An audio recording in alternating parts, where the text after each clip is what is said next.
Welcome back to Case Closed, Anime Review, episode number 27, part 2. Yep, still doing the whole thing of basically splitting this particular review in pieces. Multi-parts, mainly because of how long this frickin' season is. Yes, this one I'm covering episodes 883 to 907. Yep, these episodes. Now, of these episodes, 12 of whom are canon. The rest of all filler. And these are the ones that are filler. 883, 84, the first two of the sponge. 891 to 900, 891, 893, 898, 900, and 903, 907. The canon episodes, which are 885 to 890, 984 to 994 to 987, and 901 to 902. This are chapters 963 to 968 and 975 to 986. Yeah, so pretty much it covers a couple cases that were skipped over for some reason. I don't know why, but they do. Yeah, that's basically how the season goes. Yep.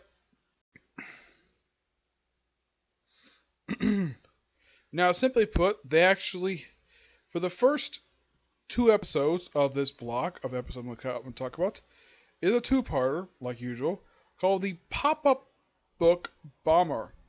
This one was quite an interesting one, where a pop book basically used a way to stop bombs. Okay. And of course the bomber plant riddles in this thing. And it turns out this whole thing is planned by the book's editor. To get attention. Yeah. That basically was less important than just basically saying, oh yeah, we have a pop book and this was quite interesting of a little episode. A little two-parter. Yeah, great one too. Next we have Solving Mysteries at the Parrot Cafe.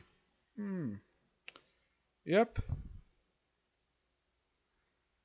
This one basically involves a sort of attempted murder at the Parrot Cafe. By the way, this is a two-part covering 3 chapters. This introduces the character Magu Iluri, I think you pronounced the first name. Yeah, he is the butler of character Majimi Okaya. Yeah, they don't explain who this character is until like a little bit later. Yep. Yeah, where she refers to Heiji, aka Harley, as as her future husband, though she is referred to as me later. He's like, she appears in this at the end of this two-parter, and she basically gets a phone call from the butler. It's like she's like on her way, basically building up to her full-on debut. Though she actually changed her outfit a bit. Yep. This one involves an attempted murder by this one particular person, and the person who actually did commit the murder, because he thought that he was being jealous over like being close with his girlfriend. Like maybe childhood friends. It turns out they're not childhood friends. Well, they know each other since childhood. It turns out this guy is actually her half brother. Yeah, so yeah, complete misunderstanding. And the fact that he's mad at the guy, he's not gonna press charges at him. No, he isn't. But the whole thing with this guy is that he introduced himself as Shinichi Wada, which the way they explain this episode is that apparently he's supposed to take the name of the Japanese counterpart to Dr. Watson. Yep. But the case itself is actually okay. It's mostly also this episode is noteworthy for introducing Harley to Amuro for the first time. Yeah, but Conan had to keep a secret. Of course, he told him to keep a secret about the whole thing of him being bourbon. Yep. I'm like, these two have not been around. I mean, he's around for less of my episode than he has, and these two have never met before. Interesting. And then we have the Kaido Kid and the Trick Box. This one was quite interesting because it involved the return of basically Shu. Yeah, he returns as Subaru, and he actually gets an encounter with the Kaido Kid. So the Kaido Kid gets to fight an FBI agent. Yes. I like the fact that when I get a chance to finish talking about these episodes, I will get my, let's say, my overview, basically what I think of like every single time the character show up in the series. He didn't show up that much, but the episodes he always didn't show up and always had to be grand and very well thought out. There's a couple of them basically felt like very last minute, and he just throw it in there just because, well, why not? Actually, about three of them like that. This one involves him trying to steal a particular jewel that's kept in this book. And I love the fact, and there's a little funny little moment of Conan staring at Rachel's butt, like very close with one look at his skirt, and Anita calls him a pervert. I'm like, okay. Also, apparently, was staring at her legs. Yeah, Anita, basically, who's an actual 18-year-old former child, and she calls someone who's a year younger than she is a pervert. And she's not. It is so hilarious. And the character disguises somebody you never suspected disguises this particular person. Who is disguised as? Mr. Agasa. Yeah, this was something I did not expect to disguise as him. And he basically, and Subaru was like, okay, I'll let you go, but if you give me the pictures of me and my voice choker, because he does not want to get it out. But yeah, this was fun. Yeah, it seemed like it was like the last time that he showed up. He fought basically this guy's sister, who he did not know was a girl. Yeah, but it's always great whenever he shows up, and this kind of is the last time for a while. He does show up one more time after this in the manga. Like he shows up in the one of the more recent cases. I think it was like 3 arcs after the most recent episode that aired. That's when he finally makes a return. But this right now is his last known appearance in the anime for now, but he's gonna make a return. So yeah, great little two-parter. And also the first time though, yeah, and that's something about the inspector, yeah. This is something interesting though. He usually is involved somewhat in the previous plots. This one, surprisingly, no. He is told to keep all his men outside. I'm like, okay, and apparently this is in a library, not a museum this time, a freaking library, which is happily owned by the Sosu financial group. Okay, interesting. And because he's a general advisor, why the heck not? Mm-hmm. And then we have another one which we have, and this is just a few episodes just after they introduce a new character already. Like this is roughly like 3 episodes after that we have another new character introduced, Remi Wasaki, a woman who's 11 years older than Conan's teacher, and she's a very smoking hot woman. Her outfit is basically this green dress with long sleeves, and she's clumsy. One of 2 times she appears in this Black episode. She does return a little bit later. Yeah, basically, she's introduced and she's like very clumsy. Basically, just bows her head like normal, like Japanese tradition, and of course hurting her head. And then eventually, like during lunch, she asks the junior detective to, because she's scared, to investigate this particular place, look for this line thing. And they go to the basement of this place. Yeah, the shed is the basement. Apparently, this is the old shed, and apparently Conan basically brings he mumbles himself like, this place hasn't changed in 10 years. Yeah. They get inside and they open up the basement. It's basically open the door for the basement. And what's on the bottom? A freaking skeleton, which apparently has been there for 10 years. They don't reveal who this guy is in the very next episode. I mean, is this the guy from Conan's past? Nope, he has nothing to do with Conan at all. Yeah, apparently this guy is the leader of a group of thieves. Which apparently the cash they stole, which was actually, believe it or not, according to the principal. By the way, he's got a completely different design. Yeah, where his hair is gray now. This was like last time he appeared. Like, the description basically doesn't mention the fact his eyebrows are basically like tassels on the side of his freaking face. Nobody talks about this at all. Like, how the heck can this guy grow his eyebrows like that? At least in the case of this episode, his eyebrows are much more trimmed. Mm-hmm. At least not to the point where you can have somebody just take 2 fingers and grab his freaking eyebrow. Yeah, my guess is he must have been called about that, so that's probably the reason why he updated the guy's look. I mean, that's only major change to make him. Aside from that, he doesn't look much different, aside from the fact that he changed his hair color.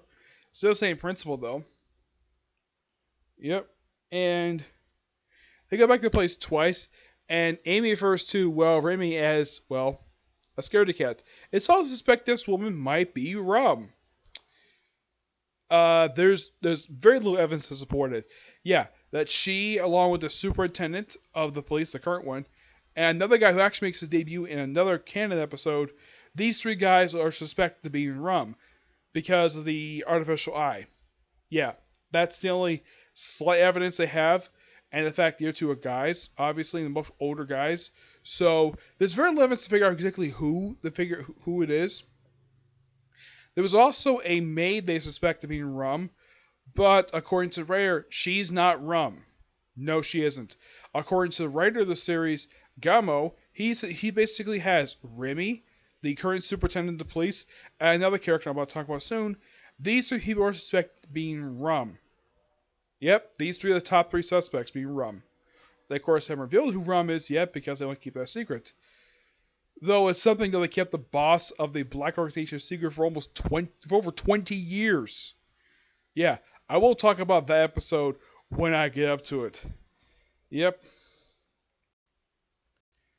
So yeah, they also had this thing where when they confront the thieves, like the teachers last one to go down, first it's the kids, and then first, and of course they have Kawachi's boyfriend show up, the handsome Saruki, and this is his last appearance in the anime for quite a while. Yeah, they bring him in and he gets knocked out. And this guy is a police officer and he gets knocked out? Seriously? I mean, it's like he's here to be wasted. I mean, yeah. He's completely useless in this two-parter. I mean, he shows up, basically is competent, but this apparently is pretty much his last known appearance.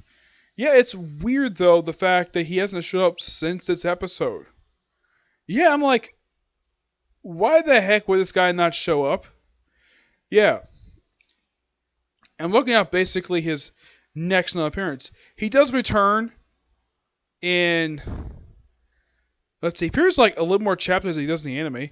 He does return, he's gonna return, but right now anyways, he does return for one episode, but that's it. He returns like in the second episode in the next block episodes, but yeah.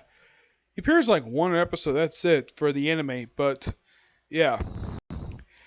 And of course, when of course they have the kids trapped down there with the police officer, all this stuff is just Remy. And she takes out a rake, and apparently she's got another side to her where she's like dark. She's like, I'm gonna kill all three of you. And she proceeds to off screen. Apparently they cut the credits and they come back. And apparently during the credits, she's apparently beat the living crap out of these guys off screen. And of course, Amy is like, "Yay! What's Sensei is awesome. You're amazing." It's like, I just do sweat I got knocked out. Yeah, it was quite funny, but a great two-parter. But I kind of wish that Sir could basically make a return. I mean, he's a great character, but he makes like one appearance in the anime, and that's gonna be it for a while until they adapt the policewoman's serial killer arc. Yeah, until they adapt that, this is gonna be his second to last appearance for a while.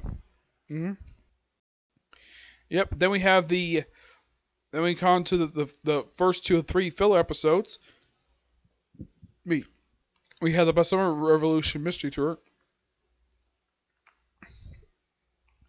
This one was like a thief and like over money, and expected that the person they reported who was there, she was the one who actually asked him to come there.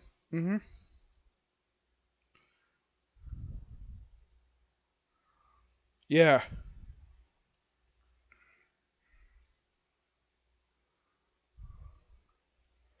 Now it was suspected that the chief inspector was behind all of it, but nope.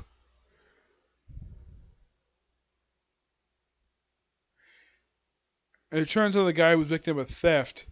Yeah, and the whole thing of his alibi was in his garage with a fancy sports car. Yeah, that was a complete fat lie. He was actually in the back of a truck. I'm thinking, no, claiming one place, even though you're up another place you've seen on a video. Like, where have I seen this before? I'm like, oh yes, an episode of Monk. Yes, believe it or not, the TV show Monk was stars the awesome Tony Shalhoub. There's an episode that features Captain Leland's girlfriend, one of his 2 girlfriends in the series, not the one he marries. He basically divorces for his first wife, dates this one woman for a while, and then he basically it's another woman who basically has the same first name as Monk's late wife, and basically she's suspected of murder, and she basically claimed she was actually at her house, but really she's in this truck that can easily move around. Yeah, via video footage. I I'm thinking though they must have taken the idea of this of the murderer being in claiming to be one place even though he or she was actually another place. Yeah, my guess is they must have taken it from the episode. Yeah, but it's very similar to that. But at least the fact that the guy is actually a different profession than the woman does. The woman was a real estate agent. This guy was the owner of a bar. Yeah, the only difference is basically the profession. That's it. Also, there was a murder involved. This one was basically a robbery and attempted murder. But it's a very similar case. Yep. And after that, we have the mystery of the Mitch Stirred restaurant. Oh, this one. Yeah, where they apparently based on some kind of case where these this back in 1993. I don't know if this particular story is true or not. Where these people go investigate this particular ship, and it's a kind of a ghost ship, and they have this people all set, and people all just disappear. Yeah, the guy tried to recreate it, but it turns out these four people, along with the president, actually conspired to frame this guy's father for a bunch of theft and basically selling basically like cheap materials people. Yeah. So it turns out basically with just these four people plus the president who was basically lining their own pockets. Yeah, but it was a quite interesting episode. I really enjoyed it. I like kind of episodes like this. It's really fun. We had a lot of excitement to it. And then we have the two-parter. Well, first we have the Tokyo Style Show Next Door, which uses the character Kentaro Watagi, who after this, his only appearances after this are in cameos. I'm like, okay. Yeah, so this case is this. Okay, so this woman comes in basically claiming her satchel was taken. And when people in the restaurant basically is all the people are basically on the suspects except for except for Richard Moore. Nope, he is not on the list at all. And it turns out the person who actually was responsible for this was the last guy who came in, and he also apparently, well, he's also in debt because his wife is a massive spender, and just, oh yeah, let's just basically spend very little. Yeah. Now I should point out though about this guy, Kentaro Watagi. This guy is 56. Richard Moore is 38. Yeah, this guy is roughly almost 18 years older than he is, and he wants to be his apprentice. Okay, fine. He's a bit more competent of a detective than Richard Moore is. But okay, they say that this guy, they introduce him, and his next couple appearances after this are pretty much cameos. Yeah, I'm not kidding about this. His next appearance is simply a freaking cameo reading an article about what happened in a different case. Of course, I mentioned about the cottage thing, which I thought was really interesting to reference that. This was an okay two-part. The whole point of this one was to introduce a character who doesn't appear that very much. Nope, he doesn't. Let me see. I don't think he actually... his boss appears like one or episode. That's pretty much it. I mean, this guy doesn't really appear that much in the manga. No, he doesn't. Excuse me. Let's see. He does return after this in a couple of story arcs. He appears in the TV show Drama Arc, and that's it. Yeah. He appears like one arc after this, and that's really... I think he appears like a couple arcs after this. Yeah, but that's all it for him. And then he appears in The Woman with White Hands. Also, he becomes Richard Moore's apprentice, and he accepts. Does that fact he's kind of drunk at the time. Yep. So, we have this really well-told Woman with White Hands two-parter, where this golfer's girlfriend, who's a model, basically is murdered, and yeah. Basically, the reason why they're there, basically what happens though that the girlfriend and the boy and basically the model argues with her golfer boyfriend, And Remy basically overhears this, and then we cut to school where Conan is basically just reciting line for line perfectly of this particular play. Any of you who needed who knows that he's, well, Jimmy Kudo, the fact that he actually did this in his third year of grade school, and his mother, who is an actress and very good at this, basically almost taught him basically practices lines like crazy until they get it right, and surprised his current teacher was actually surprised he would get all correct. Heck, he was even better at what she wrote. And of course, Remy's clumsiness causes her to basically damage a painting that she painted, this screen. So yeah, the kids are invited to her wonderful apartment. It's a nice looking apartment. And then basically they overhear loud music. And then Genta goes over and just bangs on the door. He's beginning pretty easily. And he doesn't see the fact there's a freaking dead body there. Yeah. He's like, the camera sees, you can see there's a dead body there. But George, he's like, okay, there's a stereo. He like, can't find things stuff. Okay, I'll just put the plug. And he turns, and there's dead body, and another guy unconscious with a mark on his face. Yep.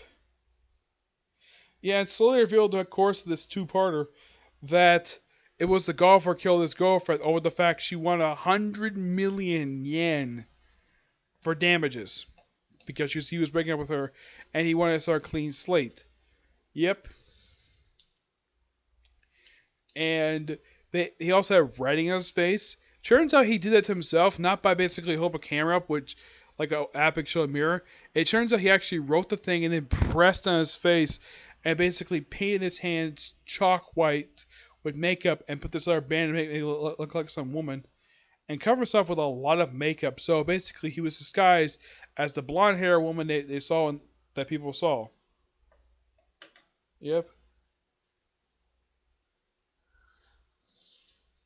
Yeah, and he was about to get away, and then Remy, claiming clumsiness, basically stops by using martial arts. I mean, Conan basically is not that stupid that he would not notice that. Yep. But yeah, and of course, she's basically McGuire's basically trying to keep the situation contained. Like, yeah, like, that's the golfer, he's the culprit, and this is our teacher, Remy Osame, the deputy homeroom teacher. She gets there, and you see the superintendent's like, interesting. Yeah, making his first appearance episode 822. Yeah, it's been a while since he last appeared. I mean, by the time he appeared at the end of this two-parter, which was 887, by the way, it had been like a good, I think it was like 75 episodes since his last physical appearance. With Hari, it had been like a couple episodes. Yep, and after this, he's not seen again until 941. That's not a joke. He's not seen 941. Yep. So, pretty much after this particular two-parter, we have 3 straight standalone episodes. Yes, 3. First up, The Melting Cake, which, by the way, this particular one is the second filler episode featuring Bourbon, and it's a setup for the film that came out last year, Zero the Enforcer. Yep. I don't know if there's an episode that sets up the film that came out recently. There probably is. Yeah, there is. Yeah. This is probably one of the few episodes of the series not involve murder. Yeah, this is actually a request by the script, by the writer of the series. Like, have a filler once in a while where it's not about freaking murder. Yeah, it's all about this melting cake. And it turns out the reason why this is because the radio waves of this taxi are basically on the same wavelength as his kettle, which kettle basically steam caused the cake to melt. And this also episode is noteworthy for introducing the last official gadget seen in the anime for now. As a matter of fact, it hasn't been new gadgets introduced in the manga for quite some time. This one introduces a freaking drone. Yes, a drone. Not the same type of drone you think of when you think of the military drones. This is basically simply a toy used to explore the city. Yeah, and basically it flew around for a while, attacked Amy, then it crashed. The thing doesn't appear again until, the recent film, where now the whole point of this thing was to be a toy and explore the whole city. It's a fun-looking device, but according to Mitch, they didn't even touch the controls. It basically acted on its own. And yes, it was basically low radio waves that caused all this stuff. Oh yeah, he also basically ran Zagasa, just change radio frequency, and this never happened again. Yep. It's something though, despite the fact there is one shot Gadget Pirates movie that I still have left to see, but this drone is actually the last official gadget introduced to the series because there's no other new gadgets out of this. I'm like, really? You don't have any more Gasa? You don't have like, in addition to the power shoes? Yeah, nothing. Yeah, not even an update for any of the devices he currently has. Yeah, this is something though because I'm running out of episodes and there's no new gadgets being introduced. I'm like, that's weird. Yeah, it's particularly very weird. This is the last episode feature of New Gadget. And then we have the real culprit Scream. Yeah, this one basically involves like a woman visiting her friend, and she gets in the apartment very easily thanks to a spare key that she knows where it is. Woman's appeared to be stabbed, and she claims her boyfriend did, but it turns out nope, the person did. And then she apparently dies, and it's later in the episode, nope, she didn't die at all, and she apparently killed her boyfriend by poisoning. And she also apparently used her, and she basically was a terrible person. She used her friend. Yeah, this was an okay one, but kind of interesting ending. Oh, and the flight she's going, that's actually a real flight, by the way. I looked, yeah, it's a real flight from Tokyo to France. Yep. And then we have the 900th episode of the anime, Solving Mysteries in a Locked Room. Yeah, this one is basically a prank episode. It's like one guy actually threatened one of the people who did it, and it turns out it was actually his assistant. And basically it's a little prank. And then the woman who's actually there, yeah, it turns out she's actually has a gripe against the sleeping Richard Moore because he put like someone she knew in jail. Apparently, it's possibly her father or her brother.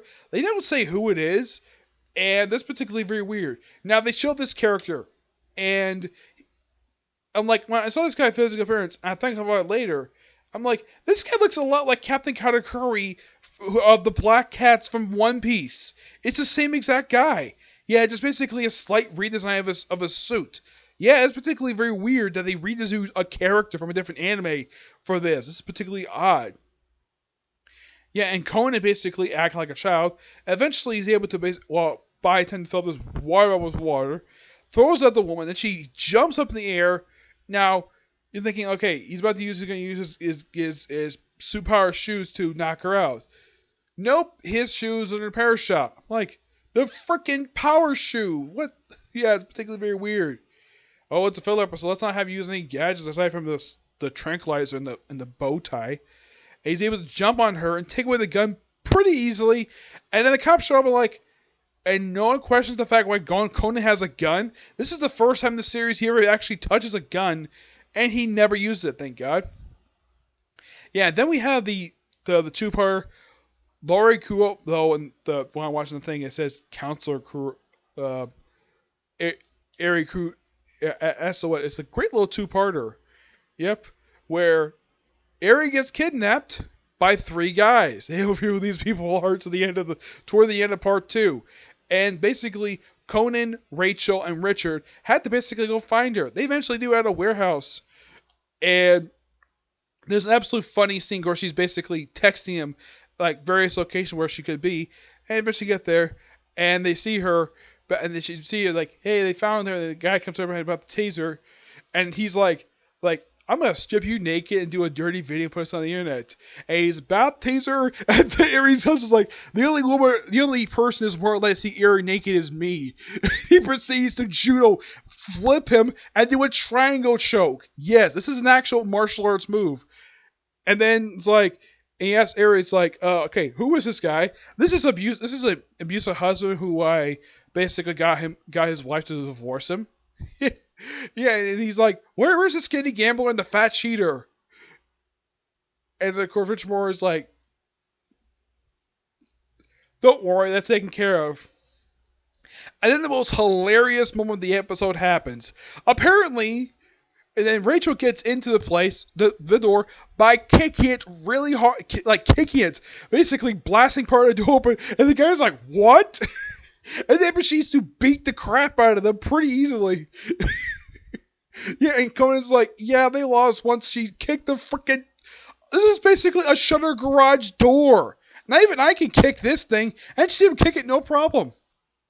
That's the thing with her in this series. She apparently is able to break stuff with ease with her freaking feet. Heck, she's able to smash concrete, even metal signs, and apparently suffer no pain. She's got a ton of raw strength in her. That's probably due to the fact she knows martial arts. But I'm like, okay, real life martial arts probably do get hurt from hitting stuff so hard. Yeah. I mean, heck, she breaks a concrete. She basically punches off a concrete pillar in the pilot episode. And in a later episode in season 1, she basically punches the the thing for the bottom part of the sign, the metal post, with her fist. And she doesn't feel pain here. She also shown this series of smashing doors by simply doing a roundhouse kick on them. Yeah. And this one, she uses a kick to basically knock open a door. Yeah, but it's an absolute fun ending. And then basically, Ari Aster is like, "How'd you get up here so quickly? Was there an emergency case?" And it's kind of seeing that, yeah, he actually climbed really fast. What is he, elite? What is he, a frog? It's an absolutely funny way. And then it's like, okay. Then, like, okay, let's interview you. Like, nope, I gotta take my wife to dinner, and we're gonna go to the movie. And this movie that teased at the beginning of the episode, where Yoniko is a movie about a lawyer, and apparently the lawyer's boyfriend is based upon him, and the character Young is playing is based upon Ari. Yeah, Ari, who's basically a real lawyer, basically criticized the film heavily once the credits roll. Yeah, but it's an absolute awesome two-parter, and it's the last one for this block of episodes. Don't worry, it's going to return to canon with episode 909. Yep. Now let's start with the canon, the last last 4 episodes, well, last 5. First we have Birds of a Feather, Loggerheads. Yep. Basically, you have 2 brother reporters who love to argue in public. One gets killed, and the other brother is basically the actual murderer. Yeah. All over basically missing Will, which they don't find in the episode, which I'm like, I thought that'd be one of the plot points of this episode, like, finding out where this missing Will is, and they never find it. No, they don't. It's particularly very stupid. And then we have the result of a draw.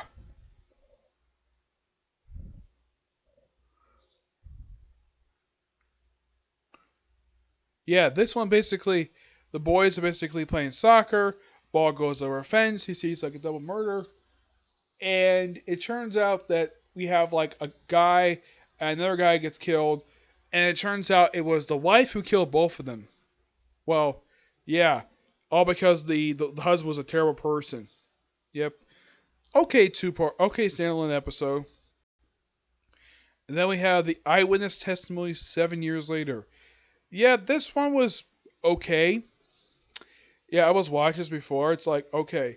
So we have the 2 guys get killed who suspected involved in this other murder happened 7 years prior. It also traumatized a 5-year-old girl who at this point is 12. Yeah, she points out that the guy who was killed, the other guy, yeah, he was the one who was there. Yeah, because of his eye. Yep. I'm surprised that, I think it's supposed to be her mother, who's actually 39. She looks very well for her age. And I'm surprised she doesn't go up to him and slap him for what he did to her. Basically what he did, his buddies did. He traumatized her. Though she would get over it. I'm like if I was this little girl's parent, and this is the guy who traumatized her, like I would probably go to him, probably punch him right in the face. And she did nothing. Takagi had basically stopped them from basically hitting him. I mean, I'm sure Richard Moore probably would love to beat the crap out of him for what he did. But nope, the guy just gets arrested. That's it. Yeah, and by the way, the police officer for this one, I don't think he appears ever again in the series. No, I don't think he does. It's particularly very weird.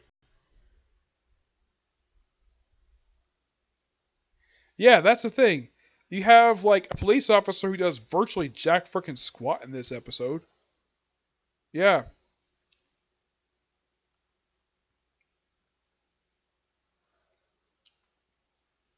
And then we have the J League bodyguard.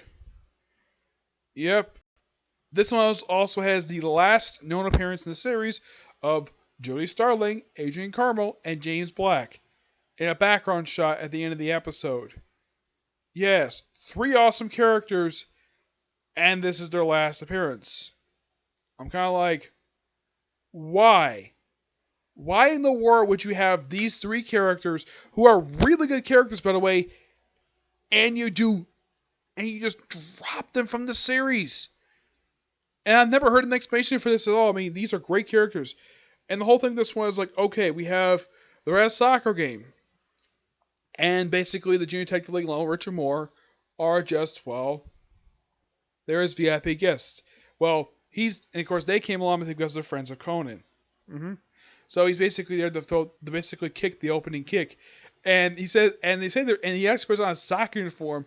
And according to the when people who runs the equipment, the assistant equipment manager, she says that he has the right build. He has a good build for this. Okay. And he drinks something, and he apparently gets diarrhea, messes up, basically becomes a comedy act, and the game itself ends in a draw. And it turns out she was kind of basically part of this tobacco organization. No, she gets arrested with no charge to file against her. She's she's released pretty quickly, and that's when we have the cameo appearance by the FBI. Yep, the FBI. And with the exception of Shu, none of them appear after this episode, which I'm like, really? None of them do? Yeah, that's the weird thing.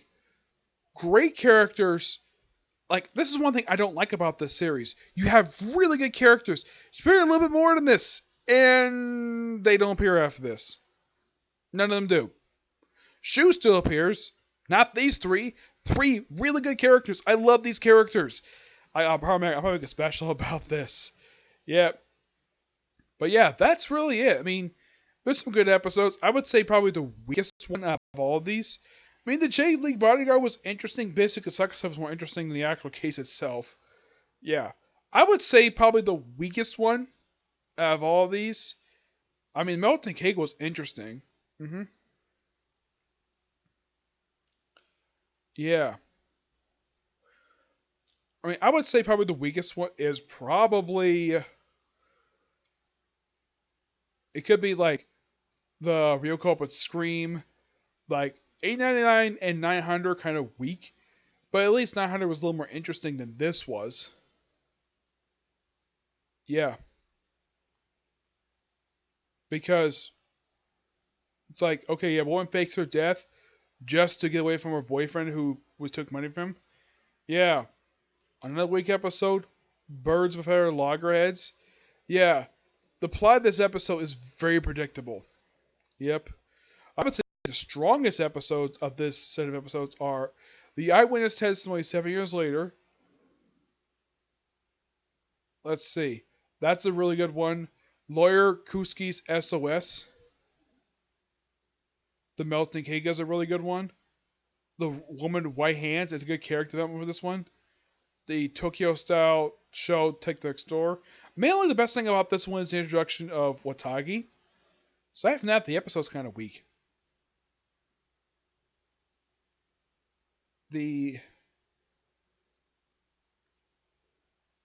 This one here, Mitch for the Stirred Restaurant. Yeah, this one was kind of interesting.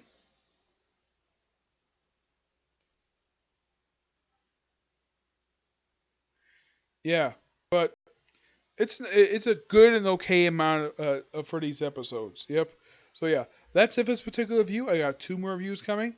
Next one is going to review of the final chapter of Gintama. Yep, the final chapter. Okay. But there's the next few. Bye.